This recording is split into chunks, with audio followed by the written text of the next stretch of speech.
It's not really a dating simulator, so don't expect big things. But like, if I had a chat with her, so this time I'm gonna go with a gift. And when this rank goes up, she actually gains better stats. So let's get her a gift. We're spending time together. It's a little chibis. Haven't received a gift for a long time. I will cherish it. She's very happy. So here, unfortunately, it didn't increase my rank.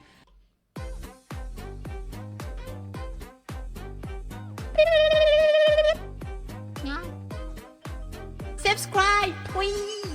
Hi there, YouTube! Chat just gave me an idea, and I thought, you know what, maybe I'll do a little guide for you guys. So, just a quick presentation as to how this event actually functions. So, this event, you can find it over here, it's called By Moon's Grace, and it's actually a temporary event that recently started with the start of 1.2.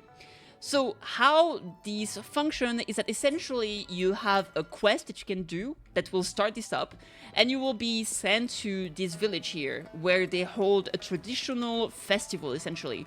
So by starting this quest, you eventually get access to this table over there, or this like workshop or whatever you want to call it. And this throws you into the management system of the village. And essentially you have to build stalls to increase your reputation, which your popularity more like, and that will allow you to get some resources that then will let you unlock a lot of resources here. So every time you level up your popularity, you'll have more stuff to exchange for. So you get those lanterns by doing those various goals. So from some of the missions to reaching higher popularity, higher wish level, building stalls, increasing your level with a companion or inviting them to join you. And how to do those things is what I'm going to explain next. So the way it functions that every time you reach a new level of popularity, you will have some mission added to your quest. You can see at the left side here, I need to build the fireworks shop, Thus Says the Moon, Riddle Tweedle. So here, for example, I've unlocked the fireworks shop by building it directly from here. You can go to your fair stall management and you can see every single stall that you can build. So all of them here that are white means that I've built them. And you can see that to upgrade them, it costs 80,000, which is obviously a lot, but that's going to increase the wish earnings and the popularity by a large amount. Now, those that have question mark are actually locked. You need your popularity to be higher to unlock them. But the ones that are great are just to be built. And what you can see is that it will give you some resources, obviously. Yoke trigger, that's a special thing for the event itself. I'll explain that later. But most importantly, you can see that there is a character attached to said building. And here this is Yang Yang. And the one I recently built was the fireworks shop. And that was actually linked. It's gone now, but we had Encore.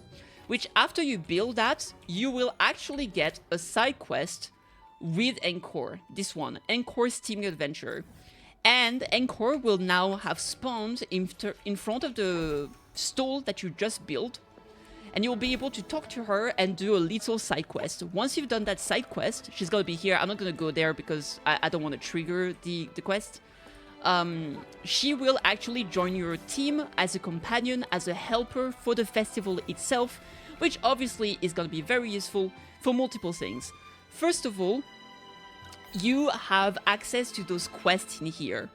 And those quests require you to send characters on the mission. It's like a little management simulation. And you'll be like, okay, so this one tells you need a lot of action. So obviously you want characters that increase the amount of action you will have. So here I've got Shiksha, for example, right? She gives 21.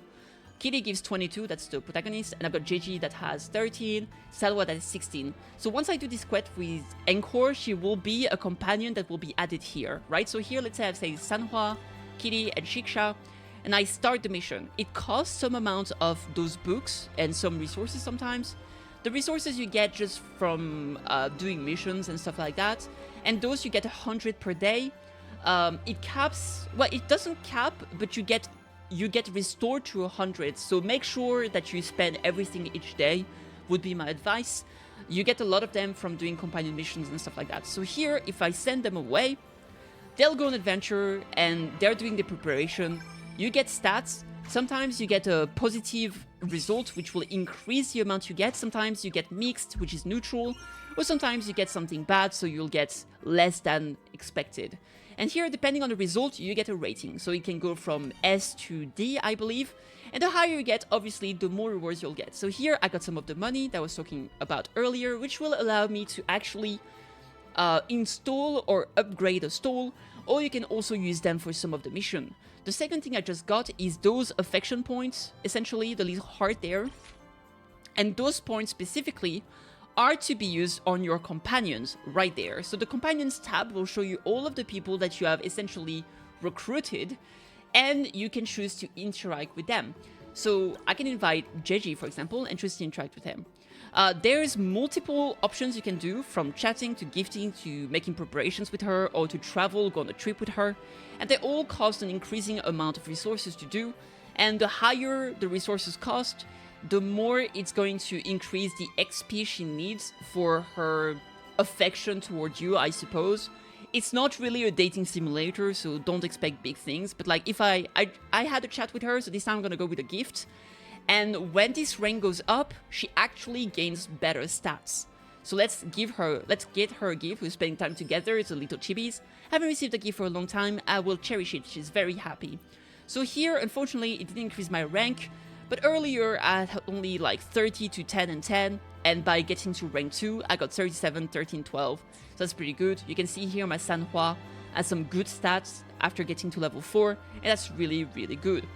And so, essentially, the event is about building new stall, increasing your popularity, meeting companions, doing their quests, recruiting them, sending them on missions, and you keep going through this loop to acquire the lanterns that then you will be able to use for the offering. So here, for example, reach C or higher rating for any 4 wishes. So I can claim that, I get those lanterns, I get a bit of money, and now I can go to the exchange, and I'll be able to exchange like 200 of those to get a lot.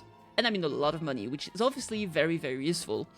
In terms of priority, what I would say is pretty easy. Everything that's golden you want to get. Well, not everything. The food is not the most important. But obviously you want to get the astrite, you want to get the XP potion for your agent, the premium seal tube for your... I think the tubes are for the... Is that for the weapon? Well, either way... This one is for the weapon or the echoes, and this one is for the echoes of the weapon. These are the things you want to get as soon as possible, because obviously that's the most useful stuff in here. Astrite is useful, the tuners are useful, you can get some movable echoes, which are free echoes with generally like good stats, you know. Yeah, apart from that, I would say the money is quite useful. I think all those resources are also quite useful. What is less useful, in my opinion, would be the food. I don't think it's that necessary. I think the incense oil is actually quite useful, because those ingredients can be quite expensive, actually, if you enjoy doing the cooking stuff. And apart from that, I would say the money, it really depends. If you're short on cash, I actually think it's very useful, especially because we're still in the early stages of the game, and I think cash is very, very... scarce, I guess. It's a lot of stamina. It's like 40 stamina, and you get like 80 or 90k, which is not that much.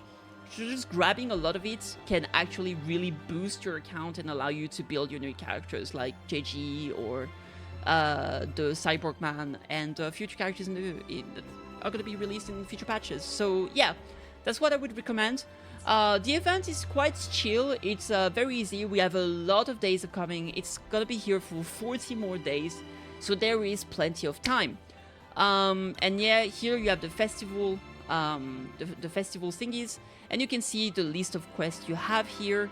You're gonna help with like helping people with their wishes, and here you got some moments which will allow you to unlock those characters. Which are the quests I was mentioning earlier. So yeah, just basically go everywhere, do everything. It's pretty easy.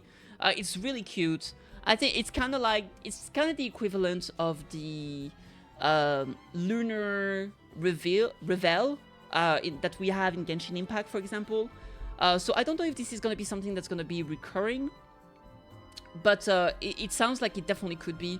And so far, it's really fun. So yeah. It's pretty straightforward, but I know like some people are like, ugh, managing stuff, I don't want to do that, which I can understand.